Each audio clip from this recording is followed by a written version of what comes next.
Bonjour et bienvenue dans cette vidéo. Aujourd'hui, nous allons parler de la diète FoodMap. C'est quoi la diète FoodMap? Comment la mettre en place? Eh bien, c'est ce que nous allons voir maintenant. Alors, pourquoi mettre en place un régime FoodMap? Eh bien, si vous souffrez de ballonnement, gaz, constipation, douleurs abdominales. En fait, ce régime est scientifiquement prouvé pour soulager les symptômes du syndrome de l'intestin irritable dans environ 75% des cas. Intéressant. Alors, en quoi consiste la diète FoodMap? En fait, celle-ci limite les aliments contenant des sucres qu'on dit fermentescibles. Ces sucres sont fermentés par certaines bactéries, normalement du côlon, et peuvent provoquer des symptômes de ballonnement, de gaz et de douleurs abdominales caractéristiques du syndrome de l'intestin irritable. Je dis normalement, car dans une problématique comme SIBO par exemple, ces bactéries se retrouvent dans l'intestin grêle. Vous trouverez cette vidéo qui vous donnera plus d'informations pour SIBO. En effet, 70% des personnes diagnostiquées comme syndrome de l'intestin irritable possèdent en fait un SIBO. Et dans ce cas de figure, seulement la diète FoodMap ne suffira pas. Bref, alors en quoi consiste la diète FoodMap? En fait, vous allez limiter certains aliments riches en ce que nous appelons sucres fermentescibles. Il y a 6 familles de ces sucres particuliers qui sont les monosaccharides, fructose, les disaccharides, lactose, les oligosaccharides comprenant les fructanes et les galactanes, galacto-oligosaccharides ou GOS, et les polyols comprenant le mannitol et sorbitol. Alors, comme je vous l'affiche ici, certains aliments contiennent davantage de ces sucres fermentescibles. Pourquoi je les distingue? Eh bien, car vous allez vous rendre compte que peut-être un pose problème en particulier, comme le fructane, mais pas forcément les galactanes, galacto-oligosaccharides. C'est là la force du régime FoodMap. Oui, vous allez voir vos symptômes digestifs se calmer, mais cela va aussi vous permettre d'apprendre à vous connaître, trouver le sucre fermentescible qui pose davantage problème pour vous. Tout du moins la quantité, car vous allez voir, c'est rarement noir ou blanc. Alors comment? Eh bien, en testant les aliments avec un protocole assez précis que je vais vous présenter maintenant. Alors, il y a 3 étapes majeures dans la diète FoodMap. Première étape, éviter les principales sources de FoodMap, les sucres fermentescibles dont nous avons évoqué avant. Cela pendant 2 à 6 semaines ou jusqu'à ce qu'il y ait vraiment une diminution marquée des symptômes gastro-intestinaux. Peut aller jusqu'à 2 mois pour certaines personnes.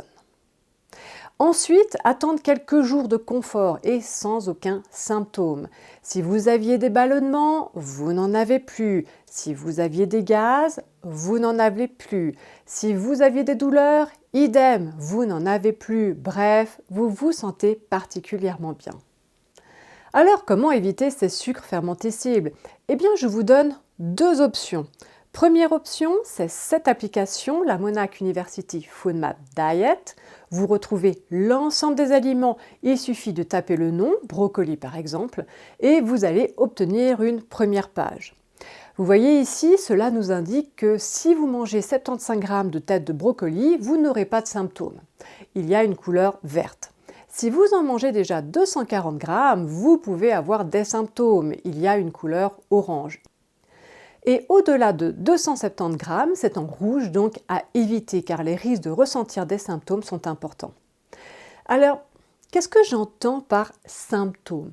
Eh bien, tout ce qui est en lien avec des troubles digestifs, ballonnement, gaz, constipation, douleurs abdominales. Alors, si nous entrons dans la fiche de l'aliment, quel est l'élément problématique pour cet aliment? Eh bien, c'est le fructose. Le brocoli ne contient pas de lactose, mannitol, sorbitol, GOS et fructane. Tout est au vert. Alors, prenons l'exemple du poivron jaune. Si nous rentrons dans la fiche, nous voyons qu'il est déjà plus riche en fructose que le brocoli, couleur rouge. En effet, pour 75 g, vous êtes dans le rouge, ce qui signifie que vous pouvez avoir des symptômes. Par contre, avec une portion de 35 g, nous avons la couleur verte. Vous ne devriez pas avoir de symptômes avec cette quantité. Pour moi, cette application est géniale car même si l'aliment contient un sucre fermenté cible, elle vous indique la quantité de l'aliment qui ne devrait pas poser de symptômes, troubles digestifs. Alors avec cette application, j'ai créé la deuxième option que je vais vous présenter. En fait, le problème que j'ai relevé avec l'application, c'est qu'il faut à chaque fois aller dessus et aussi faire attention à ne pas multiplier les aliments contenant le même sucre fermenté cible. Je m'explique. Si vous mangez par exemple une association de brocolis, 75 grammes, vous êtes dans le vert, c'est bon. Et de poivrons jaunes, 35 grammes, vous êtes aussi dans le vert, c'est bon. Oui, mais ces deux légumes sont riches en fructose. Il va falloir choisir entre les deux. Sinon, vous risquez d'avoir des symptômes. Donc, pour vous faciliter la vie, j'ai créé une liste avec les aliments vous indiquant la quantité que vous pouvez prendre lors d'un repas et aussi quel est le FODMAP prédominant dans l'aliment. Alors il y a des aliments que vous n'allez pas trouver, par exemple le chou-fleur, car il est tellement riche en mannitol qu'il n'y a pas de portion acceptable. Idem avec l'oignon, l'ail, riche en fructane. Ne soyez donc pas surpris si dans ma liste il n'y a pas l'ensemble des aliments. Mais justement, c'est l'avantage de cette liste. Restez focus sur l'essentiel. Ce qui n'est pas dans la liste, eh bien, vous n'achetez pas.